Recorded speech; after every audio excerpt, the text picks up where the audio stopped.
मैया मुँह को नींद ना आवे, तू मुँह को कोई कथा सुनाए कर रात्रि में। तो यशोदा मैया अपनी गोदी में लाला को सुवाए करके और राम कथा सुना रही है, श्री राम जी का चरित्र सुना रही है ठाकुर जी को। कृष्ण करणामृत में बहुत सुंदर वर्णन किया गया है इस सुंदर भाव का कि रामो नाम बभूवहुं तदवला वाचा सीते हुम तो पितु। कितना सुंदर भाव है, बहुत ध्यान से सुनना। ठाकुर जी गोद में लेटे हैं और यशोदा मैया उनको कथा सुना रही हैं। रामो नाम बभूवहुम तदवला, लाला एक राम नाम के राजकुमार है। सो ठाकुर जी करें हूं करके सुन रहे हैं। सीते तुम तो पितुर, उनकी पत्नी को नाम सीता है। तो ठाकुर जी करें रामो नाम बभूव हुम तदवला। ठाकुर जी हुंकार भर करके स्वीकार करते हैं मैया की कथा को। वाचा पंचवटी विहरतः, ठाकुर जी के बोले पिता की आज्ञा मान करके इनको वन में जानो पड़ो। अपनी पत्नी के साथ एक दिन पंचवटी पे घूम रहे थे। तामा हरद रावण, और वहां पंचवटी पे एक राक्षस आयो, वाको नाम हतो रावण। ठाकुर जी बोले और वह रावण ने आकर के सीता जी को हरण कर लियो। अब की बार ठाकुर जी ने हूं नहीं किया, यशोदा मैया की गोद में पड़े पड़े यशोदा मैया को पल्लू पकड़ लिया ठाकुर जी ने कस के। और फिर क्या हुआ? निद्रार्थम जननी कथामिति हरे हुंकारत श्रवणतः। जैसे ही यशोदा मैया ने कही कि रावण ने आकर के सीता जी को हरण कर लियो, ठाकुर जी नींद वीत तो सब भूल गए और उठ करके खड़े हो गए। हे लक्ष्मण, मेरा धनुष बाण लेकर के आओ, अभी बताता हूं इस रावण को, आज इसका यहीं पर सिर छेदन कर दूंगा। कैसे लेकर जाएगा सीता जी को यहां से?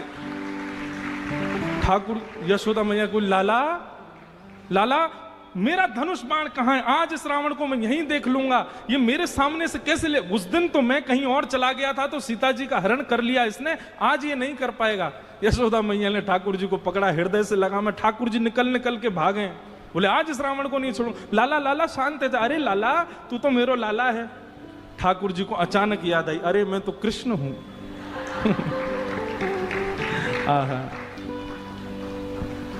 निद्रार्थम जननी कथामिति हरे हुंकारतः श्रवणतः सौमित्रे कवधु धनु धनु धनुरिति व्याघ्रा गिरह पातुना। इस प्रकार ठाकुर जी कभी कभी आवेश में आ जाते, भूल जाते कि मैं कृष्ण हूं। वह दिन से यशोदा मैया ने गांठ बांध ली, याकू रामलीला नहीं सुनाऊंगी, क्योंकि जब जब राम जी को चरित्र सुनाऊं याकू तो आवेश आ जाए, ये उठ के खड़ो हो जाए। ऐसे ठाकुर जी की मधुर लीला। नन्हे से गोपाल जी, मैया यशोदा खूब आनंद कराती है ठाकुर जी को, हृदय से लगा करके खूब प्रेम करती है ठाकुर जी को। भगवान ऊधम करते हैं। श्रृंग्यग्निड्यं शशि जल द्विज कंटकेभ्य क्रीडा परावति चलौ सुसुतौ निषिद्धुम गृह्याणि कर्तुमपि यत्र न तज्जनन्यो शोकात आपतुरलं मनसो वतस्थान।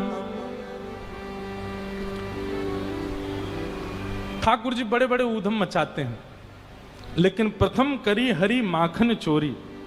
ठाकुर जी ने माखन चोरी क्यों करी? वाक्य पीछे को कारण कहा है।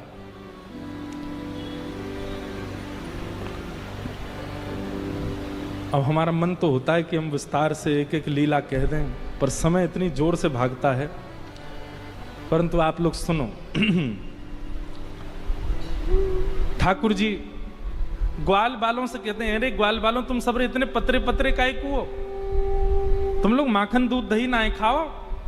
सबरे बालक बोले लाला हम कैसे खावे, ये कंस ने हमारे ऊपर कर लगा रखो है, टैक्स। सब ब्रजवासीन को अपने अपने घर को सब माखन मथुरा में जमा करवानो पड़े। ठाकुर जी बोले कंस को देनो पड़े।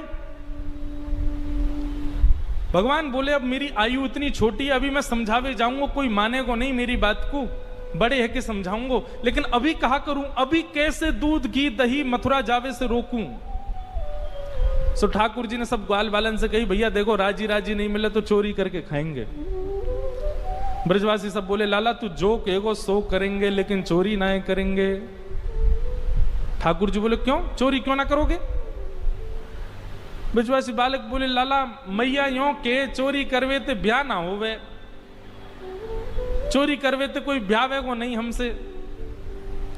ठाकुर जी बोले ऐसा पतर पूछ रहा सो बनो रहेगो तो ते कोई ब्याह ना करेगो, नहीं शरीर तो बना ले। अच्छा ब्रजभाषा समझ आ रही ना आप लोगों को। बड़ी प्यारी भाषा है, ठाकुर जी की भाषा है ब्रजभाषा। ठाकुर जी बोले ऐसा पत्रों से बनो रहेगो तो कोई ब्याह ना करेगो। अरे ने खा पी के हिष्ट पुष्ट तो है जा। ठाकुर जी बोले ना करोगे चोरी। ग्वाल बाल बोले ना लाला तू जो कहेगो सब करेंगे, चोरी ना करेंगे। ठाकुर जी बोले तो ठीक है, तो फिर आज से आप लोग अलग खेलो और मैं और दाऊ दादा हम अलग खेलेंगे, हमारी आपकी मंडली अलग। बालक सबरे बोले लाला तू जो कहेगो सब करेंगे, अपने से दूर जावे की बात मत कर, तू बता कैसे करना कहा करना हमें बता हम करेंगे। और ठाकुर जी ने सब ग्वाल बालों के संग मिलकर के गोपियों के यहां चोरी करना प्रारंभ किया। बंधु अब देखो ये दोनों तरफ से ताली बज रही है, एक तरफ से नहीं। ठाकुर जी चोरी करते हैं तो जैसे ही गोपी को पता चलती है आज उसके यहां चोरी हुई तो गोपी को चिंता होती है, क्यों मेरा मक्खन बढ़िया नहीं था, मेरे यहां क्यों नहीं करी। वो स्वयं भी चाहती है कि मेरे यहां लाल आमे यहां आके चोरी करें, क्योंकि सब गोपियां जानती हैं कि ये श्री कृष्ण कौन है, साक्षात परब्रह्म है। कहीं ना कहीं चित्त में उनके में ये भाव आता है कि कृष्ण परब्रह्म है। गोपियों के यहां जा जा करके ठाकुर जी चोरी करते हैं। आहा, एक गोपी ने दूध में बढ़िया मिश्री डाली और मिश्री डाल करके दूध ओटायो, ओटा करके दूध को जमा के दही बना दियो, मिष्टी दही, मीठो दही जमायो। और मीठो दही जमा करके गोपी ने ऐसी जगह रखो कि लाला को मिलेगा ही नहीं। कहां रखो, मटकी रख करके और वाके ऊपर सुंदर एक बैठवे को मूढ़ा रख के वापस स्वयं बैठ गई। ठाकुर जी आ गए। ठाकुर जी आकर बोले और भाभी जी कहा हेरो है। गोपी बोली कछु ना हेरो, लाला तू कैसे आए हो यहाँ पे। ठाकुर जी बोले सुगंधी आ रही है, कहीं पे ऐसा लग रहा है कि चेंटी लगवे वारी है बहुत जल्दी। गोपी बोली लाला मैंने आज मीठो दही रखो है, लेकिन मैं तू को शर्त लगाऊं, यदि तेने ढूंढ लियो तो सबरो तेरो, और यदि तू नहीं ढूंढ पायो तो आज के बाद वचन दे तू मेरे यहां चोरी ना करेगो। ठाकुर जी बोले देख हम ते शर्त मत लगावे। गोपी बोली ना तो ते शर्त लगाऊंगी, यदि तेने ढूंढ लियो तो पूरा दही तेरो, और यदि तू नहीं ढूंढ पायो आज तो आज के बाद मेरे घर चोरी ना करेगो। ठाकुर जी बोले ठीक है लगी। इतने में ही भगवान ने कहा कियो, ग्वाल बाल सब संगे है। अच्छा इतने ट्रेंड हो गए हैं कुछ ही दिनों में कि इशारों से ही समझ जाते हैं सब ग्वाल बाल ठाकुर जी क्या कह रहे हैं। वर्णन करते हैं सुकाचार्य जी, वत्सान मुंचन क्वचित समय क्रोश संजात हास। ठाकुर जी ने सब ग्वाल बालों को इशारा किया। क्या इशारा किया, बोले शाम का समय हो गया है, गैया दोहने का समय हो गया है, बाहर जाओ और गायों के सब बछड़ा बछिया खोल के भाग जाओ, सब रो दूध बछड़ा बछिया पी जाएंगे, दूध काढ़वे को मिलेगा ही ना।